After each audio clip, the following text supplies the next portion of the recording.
এভাবে তীব্র স্রোতের মুখে নিজের জীবন বাজি রেখে সন্তানের কবর রক্ষার আপ্রাণ চেষ্টা এক বাবার। চারদিকের ধেয়ে আসা রাক্ষসে পানি যাকে এক চুলো নড়াতে পারছে না, তিনি কোনো অতিমানব নন, তিনি কেবলই একজন বাবা, যিনি প্রকৃতির নির্মম বাস্তবতার বিরুদ্ধে বুক চিতিয়ে লড়াই করছেন। যে দৃশ্য দেখে চোখের পানি ধরে রাখতে পারেননি অনেকেই।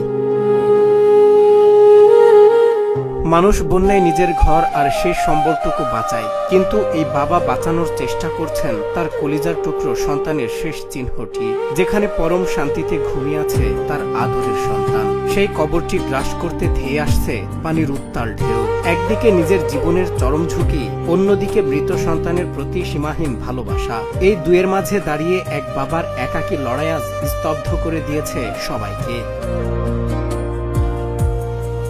হৃদয় বিদারক এই দৃশ্যটি দেখা গেছে আকস্মিক বন্যায়। বন্যার তোড়ে যখন একের পর এক বাড়িঘর তলিয়ে যাচ্ছে, ঠিক তখনই বাবা ছুটে গেছেন তার মৃত ছেলের কবরের কাছে। কোনো আধুনিক সরঞ্জাম ছাড়াই কেবল কয়েকটি বাঁশ আর টিনের টুকরো দিয়ে পরম মমতায় আগলে রাখার চেষ্টা করছেন সন্তানের শেষ স্মৃতিটুকু।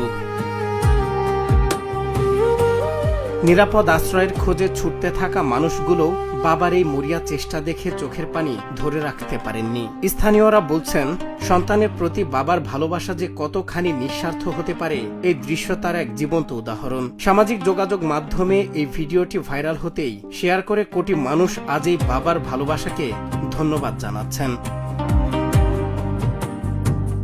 প্রকৃতি হয়তো সবটুকু শক্তি দিয়ে এই কবরটিকে নদীগর্ভে বিলীন করতে চাইছে, কিন্তু তার চেয়েও হাজার গুণ শক্তিশালী হয়ে দাঁড়িয়ে আছে এক বাবার ভালোবাসা। এই বন্যা হয়তো একদিন নেমে যাবে, কিন্তু স্রোতের বিপরীতে দাঁড়িয়ে থাকা এই বাবার আকুলতা কি কোনোদিন মুছতে পারবে? সন্তানের জন্য বাবার এই আত্মত্যাগের মূল্য কি আসলেই কোনো কিছু দিয়ে শোধ করা সম্ভব? সজল বিশ্বাস, বাংলা টিভি।